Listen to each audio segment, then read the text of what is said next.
ভিতরের অবস্থাটা একটু দেখান তো। এটা এটা তো কমন রুম হিসেবে না? হ্যাঁ, ছাত্রীদের না ছাত্র? ছাত্রদের ট্যাপ নাই? ট্যাপ তো নাই। ট্যাপ নাই? ট্যাপ নাই। কি কয়, এটা তো বহু আগের প্রতিষ্ঠান।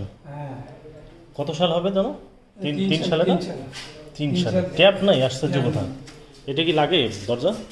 দরজার সমস্যা, দরজা লাগে না। দরজার সমস্যা কিনি নাই। এটা কীভাবে সম্ভব? এটা তো ভেঙে গেছে অলরেডি। হ্যাঁ, হ্যাঁ, এটা খুলে যাচ্ছে। এটা এটা এটা দরজা নাই, দরজা নেই, এটা দরজাই নেই। দরজা নেই, হ্যাঁ হ্যাঁ, মানে ট্যাপ নাই, তারপরে ট্যাপ নাই, দরজা তার মানে নাই। ট্যাঙ্কি এখনো টাঙ্কি নাই, সেটআপ হয়নি। টাঙ্কি আছে, সেটা হয়নি।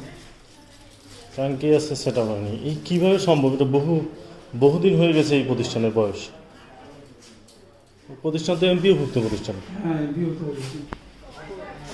এটা কি শিক্ষকদের? এটা হচ্ছে শিক্ষকদের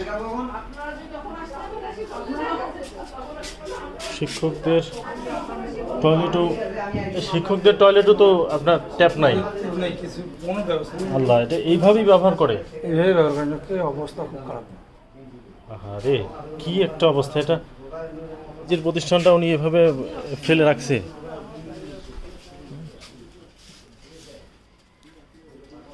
ছাত্রছাত্রী তো নাই নাকি? হ্যাঁ,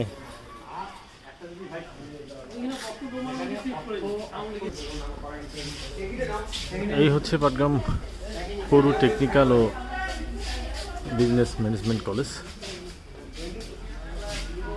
আজকে প্রায় 1 যুগেরও বেশি সময়, প্রায় 1.5 যুগেরও বেশি সময়, অথচ বাথরুমের অবস্থা এবং প্রতিষ্ঠানের সার্বিক চিত্র দেখলে